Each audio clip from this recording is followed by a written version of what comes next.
Islam je vjera savršena. Islam insana odgaja da žudi i stremi ka tome da svakim danom bude bolji. Tako nas Islam odgaja. To koliko mi praktikujemo Islam, to je nešto drugo.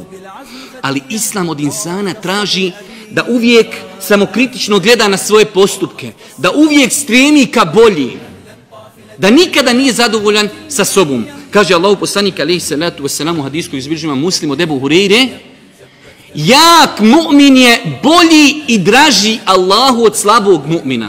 Vidite, bolji i draži Allahu od slabog mu'mina. A u obojici je hajr. Da se onaj slabi ne bi naljutio i u njemu ima hajra, svakako. Ali je bolji, pazite, dvije odlike velike. Kaže Božji poslanik, jak mu'min, on je bolji i draži Allahu. Pa ako hoćeš da budeš bolji i ako hoćeš da budeš draži Allahu, onda je to ambicioznost. Jak mu'min u svemu, jakog imana. Ponude mu posao, sve fino, samo ne možeš klanjati namaz. Treba, Boga mi, tu dobra petlja pa odbiti taj posao. Svi u školi odoše u kladioncu, ti mimo kladionci. Svi u nargila shop, a ti kući. Svi sutra na Facebooku, ko da sjedi pred čirom, toliko je dima oko njega od nargile, on se usliko, ti se slikaš neđe tamo sa patkama na vrelu Bosni. I tako dalje. Pa znači, jak mu'min je bolji i draži Allahu. Pa ako hoćeš da budeš bolji i da budeš draži gospodaru, ostavi se nargile i ostavi se duhana, budi cilj da ti bude Allahovo zadovoljstvo. Onda da budeš jak. A jak ne možeš biti osim sa ambicijama. Isto tako, Allahu poslanik alejhi salatu selam u dugom jednom hadisu od Ebu Hureyre, koji bilježi imam Buharija, kaže na kraju hadisa: pa ako molite Allaha i kad ga molite za džennet, pazite, u džennetu imate stotine deređa, stotine stepeni. Kaže Božji poslanik, dovite za najveći nivo dženneta Firdausul A'la, gdje će biti poslanik alejhi salatu vesselam. Pa nas uči, ne da rekneš, ma ja, nema veze, daj me da budem onaj zadnji, kao što je došlo u onom hadisu, da će biti jedan insan koji će ući zadnji u džennet. Dobro, paša, ako sva tuzla budem dovila da bude zadnji, samo će jedan biti zadnji, ostali džeći. Pa znači čovjek da se trudi, ma nije mi bitno da budem u džennetu. Ne, ja hoću sa poslanikom alejhi salatu vesselam. Ali ne, dođeš i doviš cijeli dan, Bože, ja gospodaru daj mi da budem u Firdausu i na cijeli život spavaš. Ne, dova i onda da dadneš sve od sebe. Isto tako, Allah dželešanu, imate u suri Furqan, opisuje robove milostivog. Wa ibadur rahman.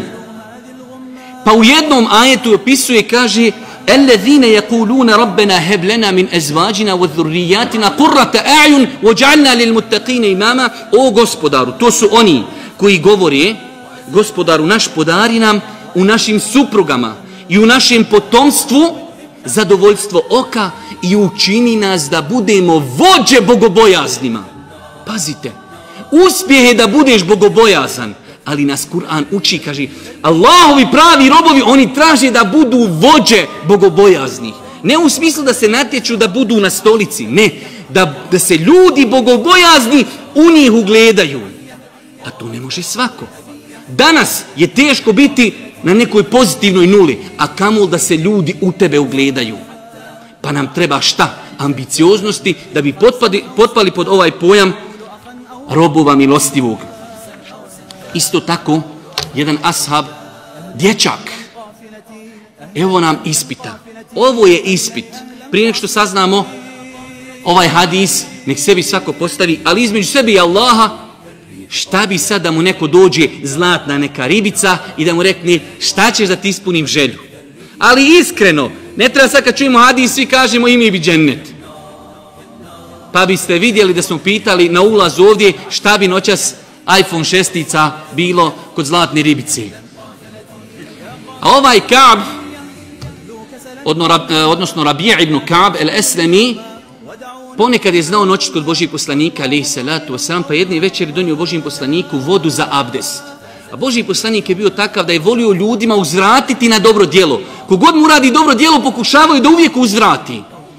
Pa kaže tom Rabiji, sel, pitaj, traži, išti šta hoćeš. Kaže, es'aluke murafaqatake fil dženne, tražim da budem s tobom u džennetu. Allahu ekber. Kome bi to palo na pamet danas da odete s kamerom, skrivenom kamerom, pred školu i da zaustavite 100 naših učenika iz srednje škole i kažeš, daj šta imaš želju. Kome bi bila želja džennet? Ovaj ashab, pa Božji poslanik da vidi, jel on 100% sa tim riješio. Kaže, evo gajra zalki, malo nešto drugo, da nisi šta? Ne, kaže, to je. Pa kaže, pomozi me na tom putu, mnogo sežde čini. Namaz obavljaj. Allahu ekber. Dijete, ali shvatio šta je najbitnija stvar i najbitnija želja.